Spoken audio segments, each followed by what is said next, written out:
Welcome to When We Talk Podcast, a place where we talk about everything from life, marriage, being single, conflict in marriage, conflict in relationships. We even talk about faith. This episode is hosted by Kenneth Bonner, Reggie Smith, and Jacqueline Wells. So on today's show, we are going to be talking about marriage, of course. So I want to just kind of start off by saying, at the onset of a marriage, usually we get all excited about the wedding. We want to see how beautiful everything is. And then, we get past the wedding stage and then we get into the honeymoon stage. And then all of a sudden, once we get past the honeymoon stage, we get into our normal day-to-day life.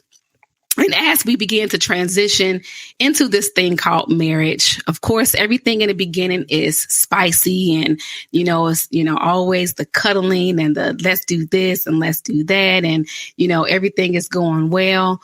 But what happens when you get to a barrier in the marriage where everything just began to die down? And all of a sudden it comes from us kissing each other goodbye every day to the point to where it's just, maybe sending a text once you walk out the door, or there's not a whole lot of greeting, or there's not a whole lot of communication. At what point do you get that spontaneity back and get that spark back? So that's what we're going to be discussing on today's show. So I am going to kick it off to the fellas and just get their perspective and ask, what happens when you lose the spark in your marriage? What do you do at that point?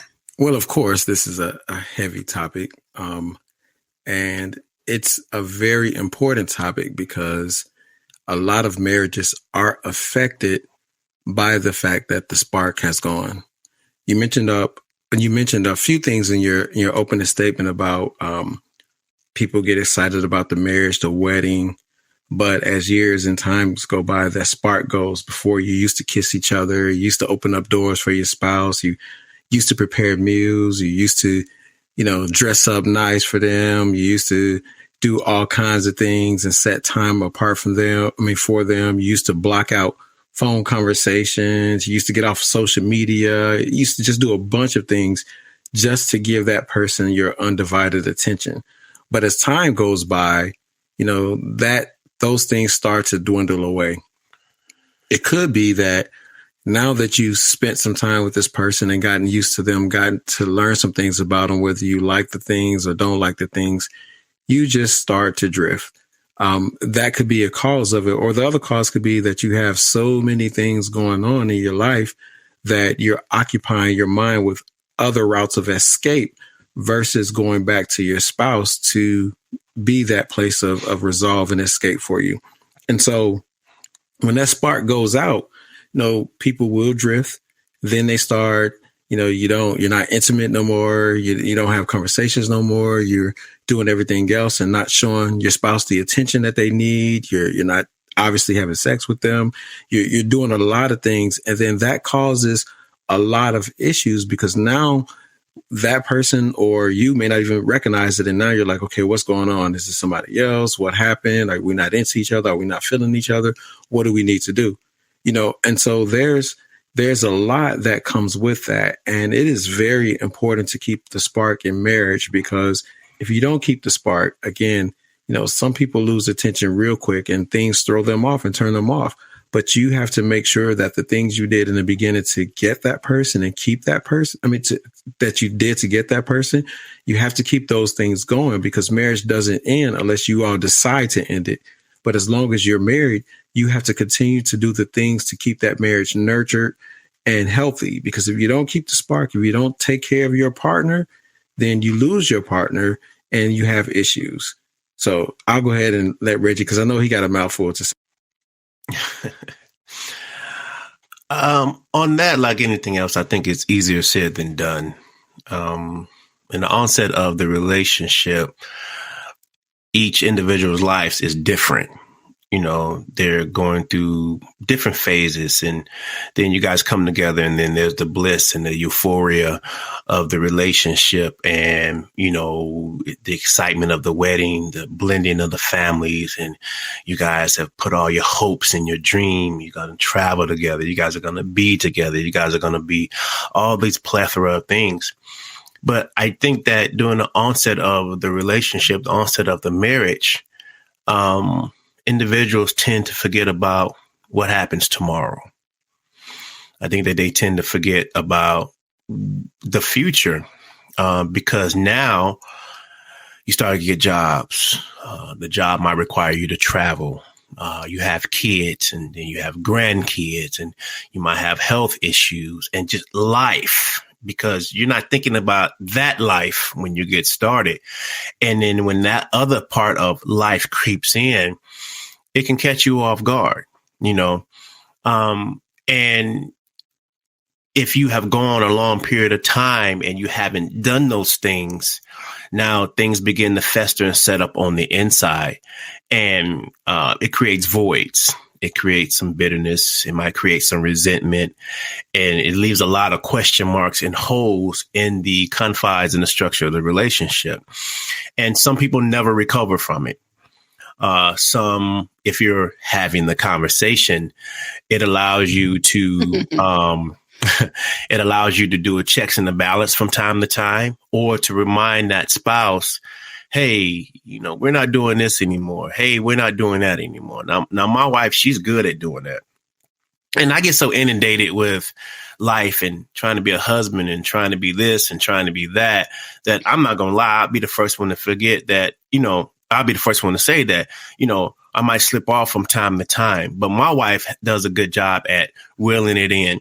We're going to have a conversation, whether it be 1, 2 o'clock, 3 o'clock in the morning. I don't care if you got to get up at 6. We're going to have this conversation. Right. Yeah. And that's just how she does. I'm not good at that. Me, I might have a tendency to, I'll see it, but I won't say anything, which is probably not a good thing. But I'm glad that she does, because she can catch it. And then it's like a reminder, like a light goes on, like, dang, something, you're right. I didn't do that, or I haven't done that. And you have to be, and it will lead to you being a little defensive, because, you're being pulled to the carpet. Your feelings might be hurt. Your ego might be bruised, but you have that love. You have to love that person enough that even if you don't like what's coming out of their mouth, to listen and then try to take those necessary steps to mend or, build those cracks back up, not allow more cracks to seep into your foundation. So it all comes down to having the conversation. Yeah. I get all of that too. I agree that, we can get so caught up in our day to day and get pulled in various different directions that can cause the strain in marriage, and you lose that spark. But today, we're talking about spark. How do we get that spark back? So let me just kind of use me from my example and my standpoint. My husband was very sparky in our marriage, still is. He was, I'm just saying, like, he was the one that was, he was a flowers type of person. I come in the house and I'll have a bouquet of flowers waiting on me. Also, with a poem, and just him expressing his love for me.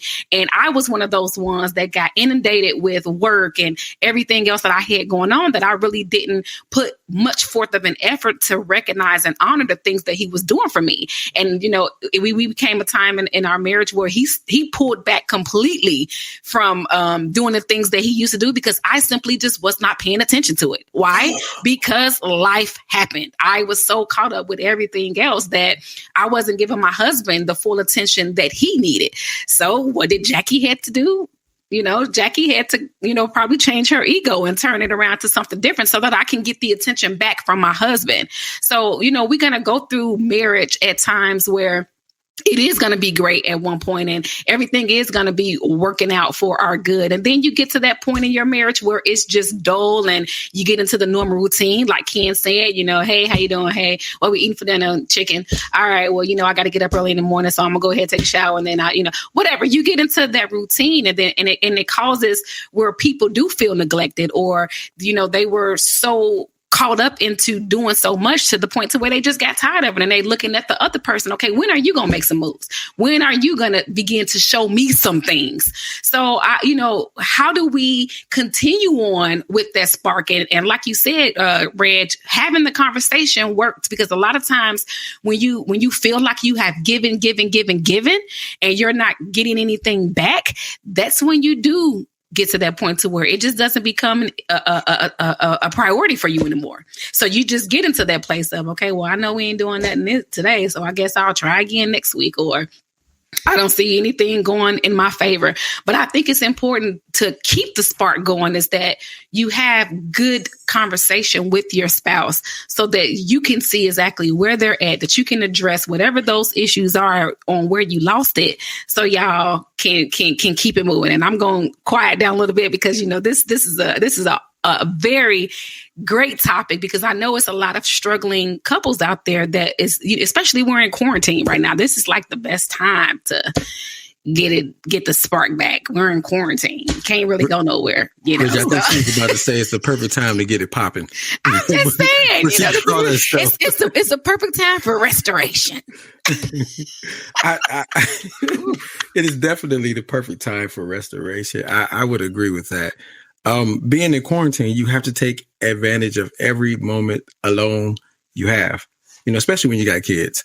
But I will say that in order to get the spark back, I go back to my original point. You have to remember what you did in the beginning to get that person. You have to remember what it was that kept that person's attention, that caught that person's eye. And sometimes you have to be creative. I was one, like you said, your husband was, the flowers every day, and continue to do those things, and when I slip up, my wife be like, yeah, I remember I used to get flowers every day. And it's just a reminder. Sometimes we get so caught up that we forget to do things, and then it just becomes that habit.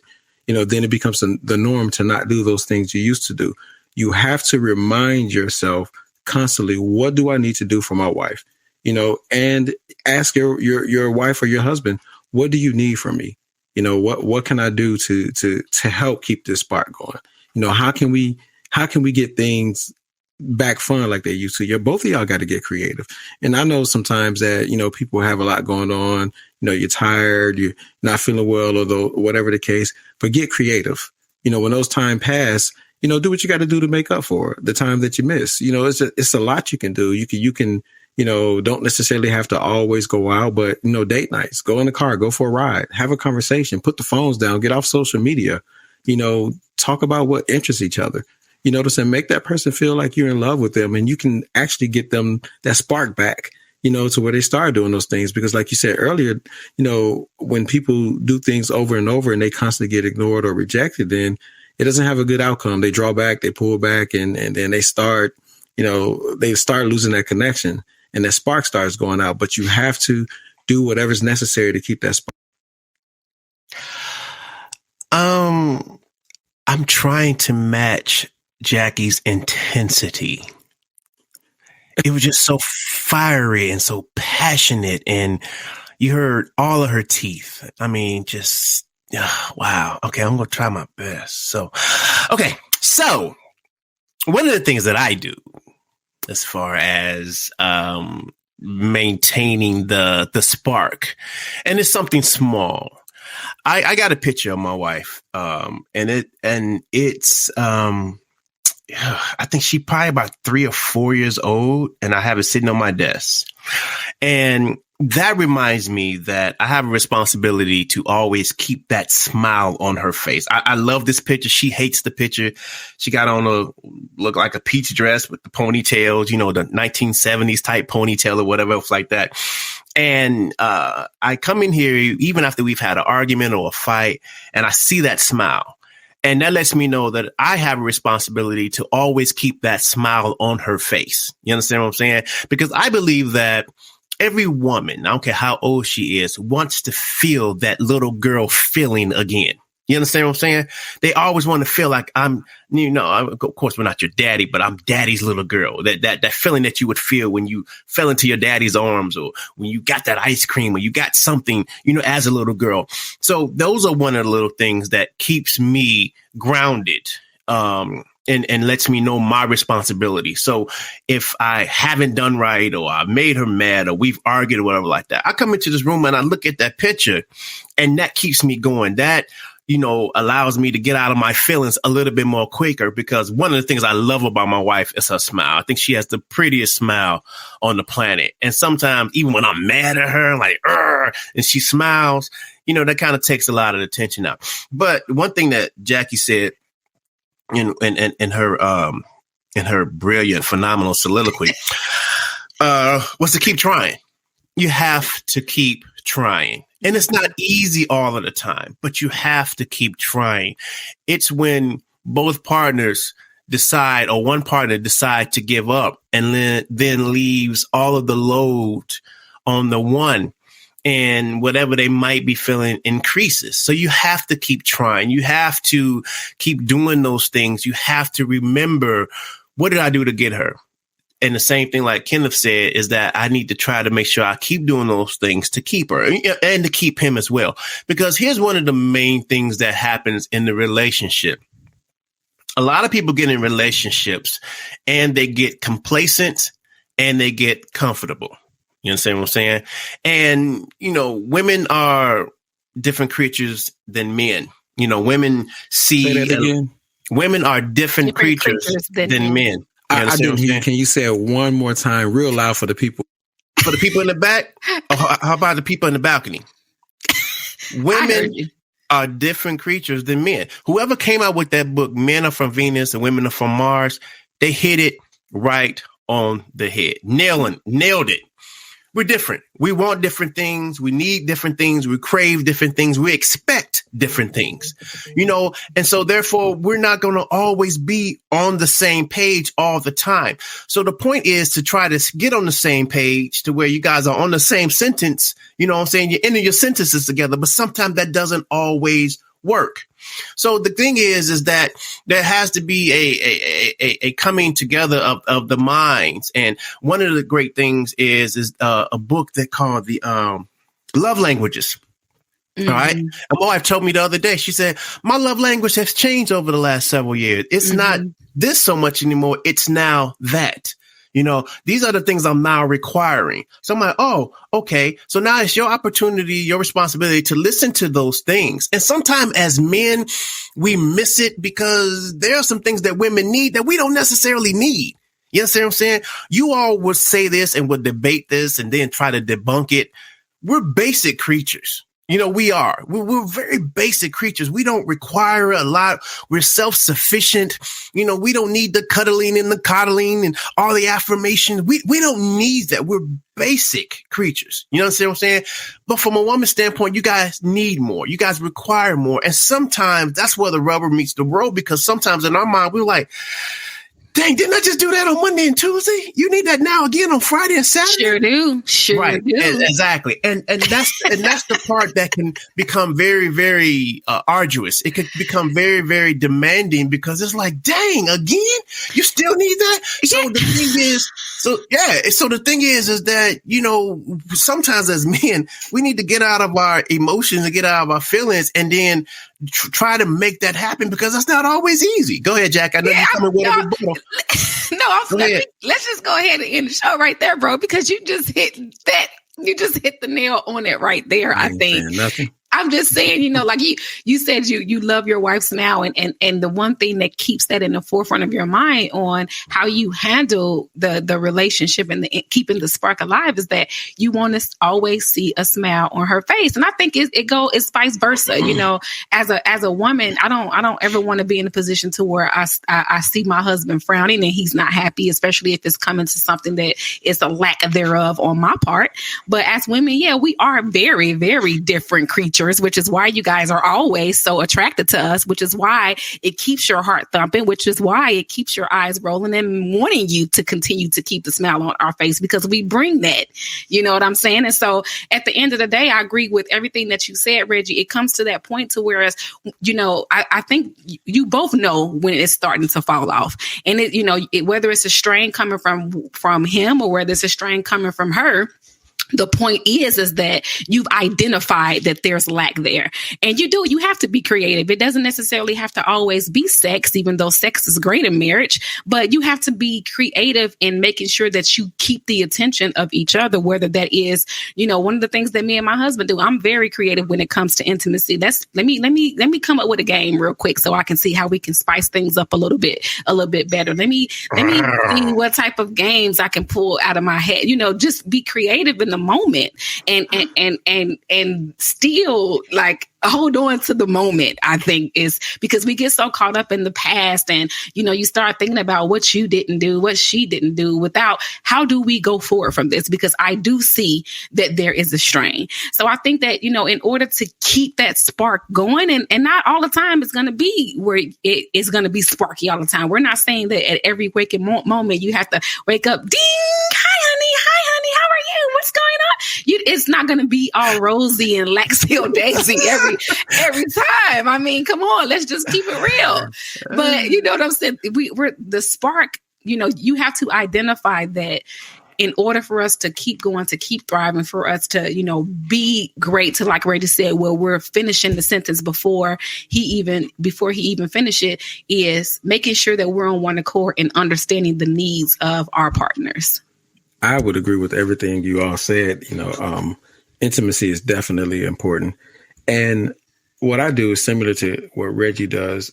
My thing is my wife's well-being, her mental state, everything about her is my top priority.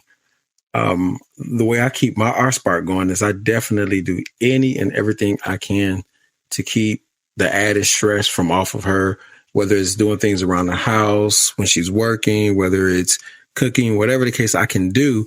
I do whatever I can to just keep the stress off of her. And to her, she appreciates that because she doesn't have to carry this whole burden or weight by herself. I also feel too that, you have to make sure that you give people the attention that they need, even though you consider everything that they have going on. You also have to be mindful of what you're doing and what you're not doing to keep their attention. You have to make sure that you stay on top of that. And I think the best way in doing that is knowing your partner. I guarantee that I could ask Reggie something about his wife and he'll tell you. I remember a time when we were out in California, we were at dinner, and Reggie leaned over to me and said, watch this, A, B, C, D, things he told me about his wife and how she about to eat and what she about to do. And sure enough, everything he said is what she did. And I just sat there and was like, know wow. your partner. I was just like, and it blew me away because, I'm just like, wow, he knows her from A to Z. And that tells me that he studies her. Same thing with my wife. I study my wife. I know her actions. I know what's going on. I know what mood my wife is in, depending on what time of the day it is. I'm thinking like, okay, it's either you need your sleep, you need to eat, or you're tired. You can go to say whatever the case. It doesn't matter. But I know her. I know when she's tired of sitting in the house, it's always, okay, we need a date night. We both know when we need a date night. Mm-hmm. Those are things we do, for intimacy. We need a date night. We know work has been hard for her. Work has been hard for me. Life is stressful. Things are going crazy. Whatever the case, we know what we need. And I believe that if you study your partner, and sometimes the biggest thing about this whole deal is you have to be selfless, which means that you have to always take your feelings and your thoughts out of it. Ask your partner what they need. And you do have to do a lot of compromising. And sometimes, it's hard. It's difficult, because, if you ever feel like you're the one that's making these sacrifices and sacrificing your needs or whatever the case, just to take care of somebody else, those are the things that come with marriage sometimes. And you have to understand that that's going to happen. But at the same time, it has to be reciprocated. So I agree. You can keep the spark with doing a whole lot of things. And, what's that saying you say, Reggie? Marcus.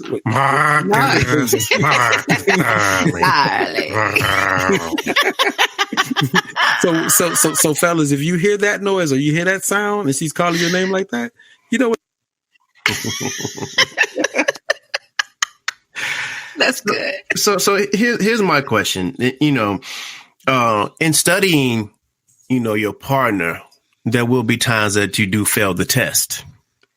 So, when you fail the test, outside of having a conversation, then what?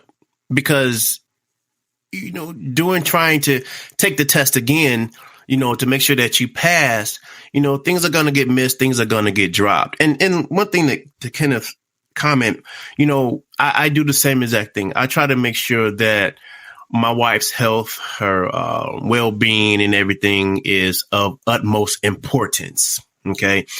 And that's like my mission and that's my goal. But sometimes in that, you get lost. You get lost in that process. You understand what I'm saying? And and I think sometimes that's where you kind of lose the foresight of what's going on in a relationship, because we, as men, we have to wear a number of different hats. You understand? We're father, we're husband, we're priest of the home, we're the leaders, we're the protectors, we're a number of different things like that. And sometimes a couple of those hats get dropped. We miss those hats. So the thing is that outside of having the conversation, because I'm pretty sure there's some men that be like, yeah, I could check that off. I could check that off. But when your spouse has continued to maintain this level up here and you fall off, whether it be due to psychological reasons, maybe too much stress, maybe physical abilities, unable to perform, or a number of different things, then where's the happy medium? What do you do? Now, and I'll say this before I turn it over. Me and my wife, we've had some conversations on certain things. And the one thing that helps me is that she always says, we'll get through it together. We're going to do it together.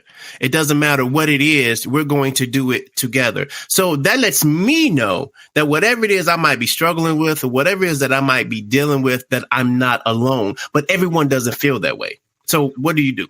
I was going to say, if at first you don't succeed, get up and try something different. I think I would appreciate seeing, even though you're not hitting the target every single time. And of course, you're not going to get every single thing, but don't give up trying. You know what I'm saying? Don't give up trying to seek out what it is that you miss, so that you can identify with your partner, so that they can at least see, wow, he is really, or she is really putting forth a strong effort to try to rekindle what was lost, or they skipped the beat at this point. They are really trying to do what it takes to get to that point. Everything is not going to be all rosy. And, one of the things that you said, which was so important, I think, from that point is that she said, we are in this together. Because if you are continually trying to, once you realize you made that mistake, or once you realize, like, man, I just can't seem to get ahead, I just can't seem to get this person to smile or whatever. I think that, once you've given your best effort, keep doing what it takes to make that other person happy, or to make that other person smile. Because like I was getting ready to say, I would appreciate seeing the effort. If I am stuck between a rock and a hard place, and I'm just, going through whatever it is I'm going through, that's going to make me appreciate my love and respect for you, that, wow, he really cares about me this much, that he's going the extra mile to make sure that whatever it is that we have going on, we get past that hurdle. So I would say, if at first you don't succeed, keep going, keep trying, because in life, you're going to fail. You're not going to always have successes, but the key point to your successes is that you learn from your mistakes, the things that you didn't do, the things that you missed the mark on. And you, of course, ultimately you want to still have a conscious conversation with your spouse to say, hey, babe, I've been doing this and been doing that, but I'm missing it. So, I just really want to make sure that you and I are on the same page. What else what is it that I need to do to make sure that, we are moving in the right direction? Because I don't, one thing I don't want to do is I don't want to hurt you, and I want to make sure that our love grows and continue, and whatever the case may be. But I think too, after you've made those conscious steps and those conscious efforts to try to get things back on the right track, I would appreciate you more and love, and have a lot more love for you, just by showing that you never gave up. That lets me know that you are in the fight. You are in the fight. And if you and I are on the same page as far as making it last forever, then hey, then things is going to work out. So that's my take on it. After that solo, do we need to continue? Hey, you gotta have Keith. Come on now, listen. You gotta have Keith sweating. I'm trying to say. Look, here's the reality, though. I don't know what you can do without actually having the conversation, because I believe that's where it starts. You having the security in a partner that says, okay, regardless of what you're struggling with, whether it's mental stress, and I know you're missing a mark, having a partner to say that I'm here with you, we're going to get through this together. I think that is key and vital to the security of the relationship, because if I'm with somebody and I make mistakes over and over again and I forgive them and all they do is throw it over my head, then I'm not going to really, it's going to kind of push me away, you know. But being able to have somebody to say, okay, I understand, I know you messed up, you know, can we refocus? Can we do it this way? Can we look at this, that, and the other? You know, I think that that's definitely something that people need. And I think that I just lost my train of thought. Basically what I'm trying to say, though, is that you do need to have that trust, you know what I'm saying, to make sure that you have that trust in that partner, and trust them enough to be able to tell them those things that are really bothering you without the fear of repercussions. And as the other partner, you have to make sure that you're doing things that that give them the security that you're there. You know, so they know that, okay, I can come to you and tell you anything that I'm going through or what I'm struggling. Because if I'm missing the mark and I keep missing the mark, I want you to tell me. Just pull me to the side and say, hey, you know, this is what's going on. I've tried to talk to you about it, but you're just not getting it. So I can say, okay, what do I need to do? Mm-hmm. Well, let me say this. Years ago, I did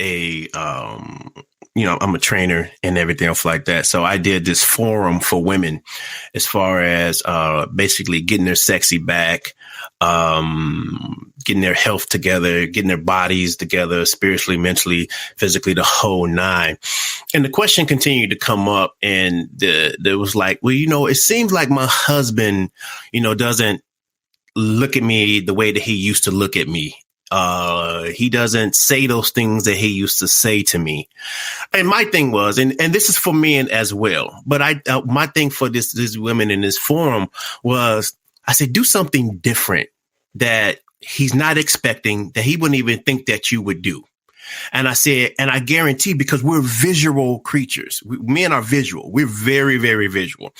And I said, create something, do something off the wall that will catch his attention to a point to where he has no choice but to pay attention. And one of the things was, I said, you know, one thing that men like, I said, put on one of his shirts.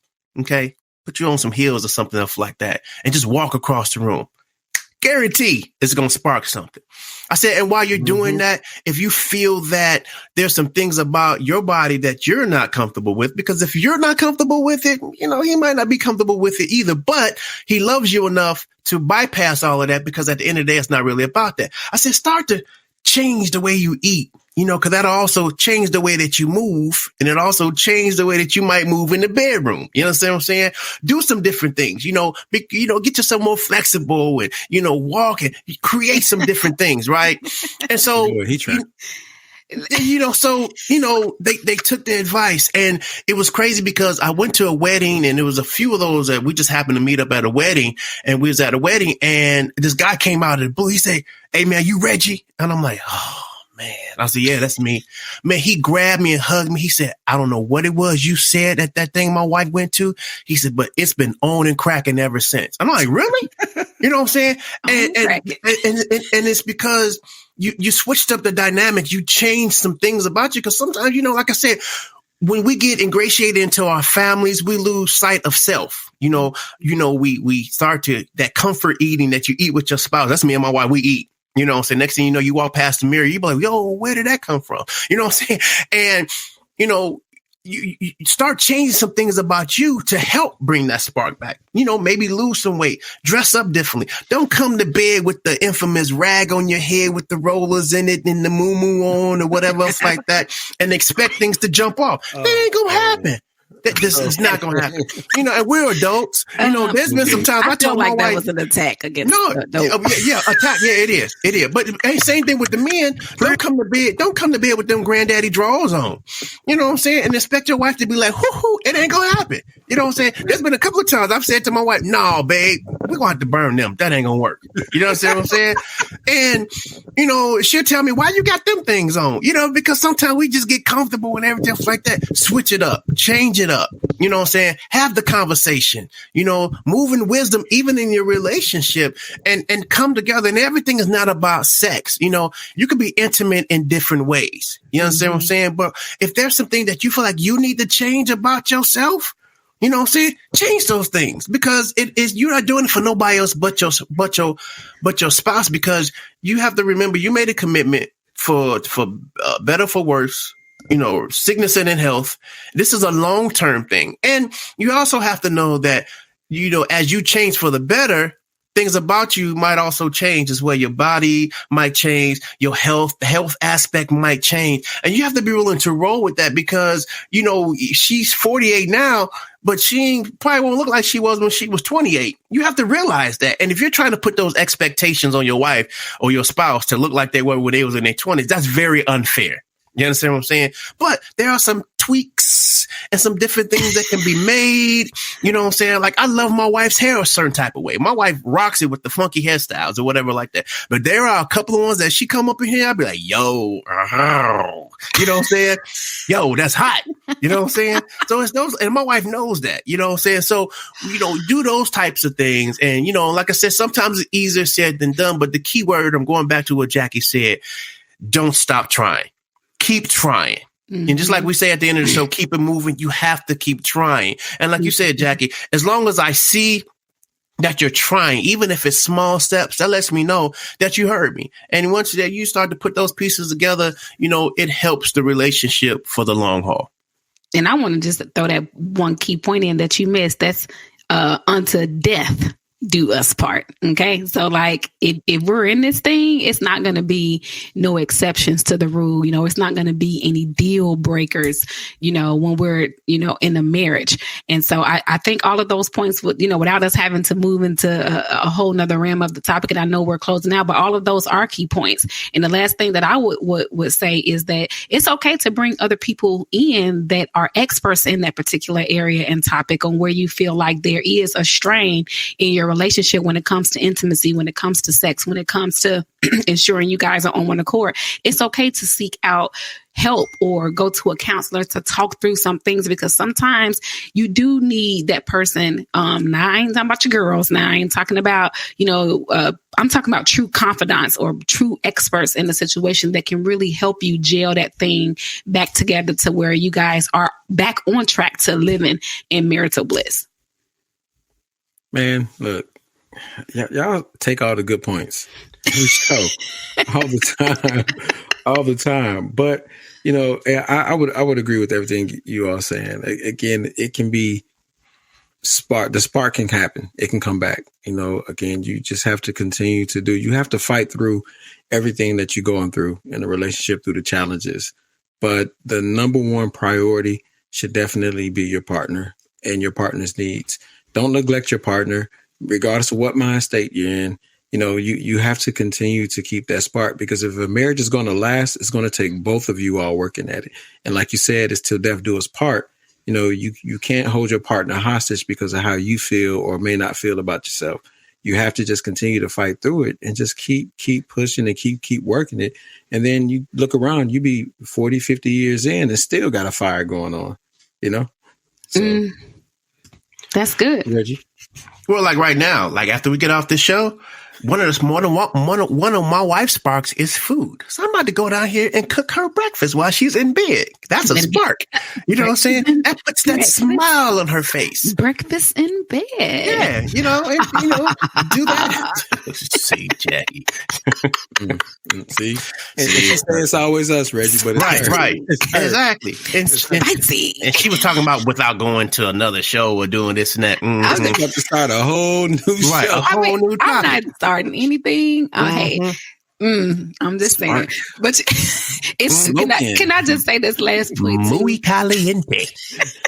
Ken said keeping the fire going, and one of the of course I love movies, of course, but The Preacher's Wife with Denzel Washington and Whitney Houston, you know, it's a phenomenal movie. It's an old movie from the 90s, but the ending of that movie, one of the things that he challenged her with, because she asked him a question, was, how do you keep the fire going when it died out? And the one thing that he told her is you don't let it. So that's my last point, is whenever you realize the fire dissipating in your marriage, don't let it. I don't have nothing else to say. Left me speechless. Took the fire right out of what I was getting ready to say. Wait, she just said don't let it die. I just said don't let it die. Now you better get to that breakfast in bed, bro. Exactly. Right. Yeah. Wow, another great show. Hopefully you guys get a lot out of it. We encourage you to make sure that you check out the previous shows. You can go to our website, whenwetalk.net, to check it out. You can check us out on YouTube, When We Talk Podcast. But until next time, keep your head up. Keep God first. Keep the spice and keep it moving. Yay.